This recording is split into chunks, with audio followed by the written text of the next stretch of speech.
আমরা শুধু একজনের দুর্নাম গাই, আমার দেখা দেখি আরেকজনের দুর্নাম শুরু করে দেয়। এইভাবে আমরা গীবত চর্চা করতে থাকি।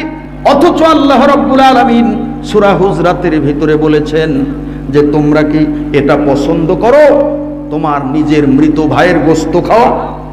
তোমার নিজের যে ভাই, একই সহোদর, একই মায়ের উদর থেকে জন্ম নিয়েছ, ভূমিষ্ঠ হয়েছ, এমন আপন মৃত ভাই, যেই ভাইটা মারা গেছে, এই ভাইয়ের শরীর থেকে গোশত কেটে এনে মরা ভাইয়ের গোশত খাওয়া, এটা কি তোমরা পছন্দ করো?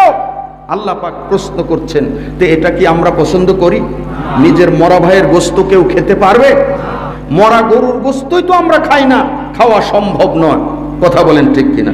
তাহলে মরা ভাইয়ের গোশত যেই লোকটা খায়, তার ভিতরে কি কোনো বিচারিক জ্ঞান আছে? তার কি হিতাহিত জ্ঞান আছে? যদি কেউ এমনটি করে, তাকে সবাই বলবে তার মস্তিষ্কের বিকৃতি ঘটেছে, সে পাগল হয়ে গেছে। কথা বলেন ঠিক কিনা? আমার ভাইরা, এই গীবত রাসূলুল্লাহ বলেছেন, আল গীবাতু আশাদ্দু মিনাজ জিনা। আল গীবাতু আশাদ্দু মিনাজ জিনা।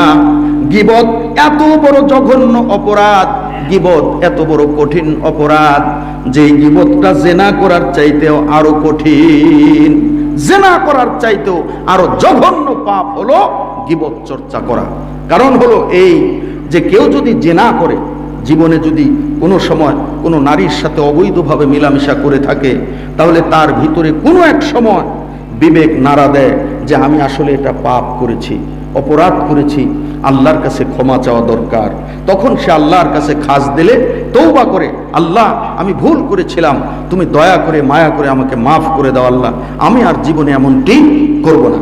তাহলে সে তওবা করলে আল্লাহ পাক হয়তো তওবার ওসিলা তাকে কি মাফ করে দিবে। কিন্তু যে লোকগুলো চাই স্টলে দোকানে বসে বসে মানুষের গীবত গায়, এই লোকগুলা কি জীবনে যার গীবত করেছে তার কাছে গিয়ে কি সে ক্ষমা চায়?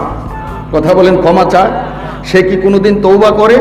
সে এটাকে গুনাহ মনে করে না, সে এটাকে কোনো অপরাধ মনে করে না। আমার ভাইয়েরা, সে আরো আনন্দিত হয়, খুশি হয় যে তার মান সম্মান দিয়েছি আজকে দোকানে, একবারে ভাষায় দিয়েছি, মানুষ সি সি করেছে শুনে। আরে কি একটা ভালো কাজ তুমি করেছো বাবা। আমার ভাইয়েরা, জিনা করার চাইতেও আরো কঠিন মারাত্মক গুনাহ হলো মানুষের গীবত করা।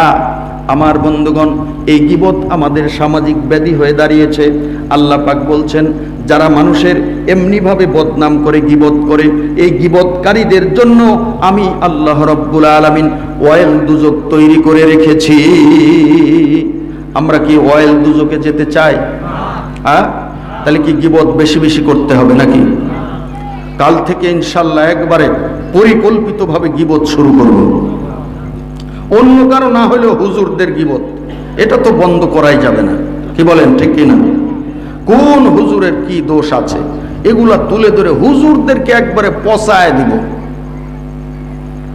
লাভ নেই। দেখেন, হুজুরদের সাথে এত শত্রুতা করেন না, কারণ হুজুর ছাড়া আপনারা সবাই কিন্তু অচল অচল। কেমন অচল? আমাকে দিয়েই বলি, আপনাকে দিয়ে বললে বেজার হতে পারেন। আমার বাবা মায়ের বিবাহটা কে পড়াইছে? একজন হুজুর পড়ায় দিয়েছে। যদি আপনার বাবা মায়ের বিবাহটা হুজুর পড়ায় না দিত, তাহলে এই যে আমরা খবরে দেখতে পাই, গত সপ্তাহে খবরে দেখলাম, 2 দিন দেখলাম যে ভুট্টার জমি থেকে নবজাতক শিশু পাওয়া গেছে, গমের জমি থেকে নবজাতক শিশু পাওয়া গেছে, বাচ্চা হয়েছে, গমের জমিতে ফেলে দিয়ে চলে গেছে। এই বাচ্চা কি বৈধ না অবৈধ? অবৈধ সন্তান। আমার বন্ধুগণ, আমার আপনার বাবা মায়ের বিবাহটা যদি হুজুরেরা পড়ায় না দিত, আর যদি আমার জন্ম হইতো, তাহলে মানুষ আমাকে জারজ সন্তান বলে গালি দিত, মানুষ আপনাকে জারজ সন্তান বলে গালি দিত। কথা বলেন ঠিক কিনা? তাহলে জারজ সন্তানের এই অপবাদ থেকে রক্ষা করে আমার মান সম্মান বজায় রেখে আমাকে সমাজে মাথা উঁচু করে দাঁড়ানোর মতো সম্মানজনক অবস্থার ব্যবস্থা কে করে দিয়েছেন? এই হুজুরেরা। এই হুজুরেরা বিবাহ করায় দিয়েছেন। আমার বন্ধুগণ, শুধু তাই নয়, আজকে তুমি যেই বউ নিয়ে, যেই বিবি নিয়ে খাটে ঘুমাও, দল ক্ষমতায় আছে, বড় অফিসার হয়েছ, কর্মচারী হয়েছ, হাজার হাজার, ৮০,০০০, ১,০০,০০০ টাকা দিয়ে খাট কিনেছ, মোটা জাজিম, ১ ফুট উঁচু জাজিম খাটের উপরে বিছিয়েছ।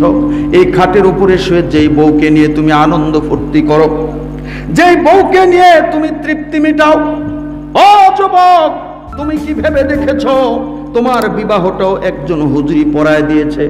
যদি হুজুর তোমার বিবাহ পড়ায় না দিত, তোমার যৌন চাহিদা পূরণের জন্য বাসতলায় যাওয়া লাগতো, পাটের জমিতে যাওয়া লাগতো, কুশালের জমিতে যাওয়া লাগতো, পতিতালয়ে যাওয়া লাগতো, আর মানুষ ধরতে পারলে জুতার মালা গলায় দিয়ে ঘুরাইতো। কথা বলেন ঠিক কিনা?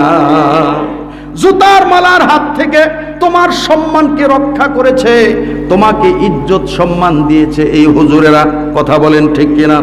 এছাড়া তোমার দাদা মারা গেছে, নানা মারা গেছে, তাদের জানাজাটা কে পড়াইছিল? কথা বলেন, হুজুরেরাই পড়াইছে।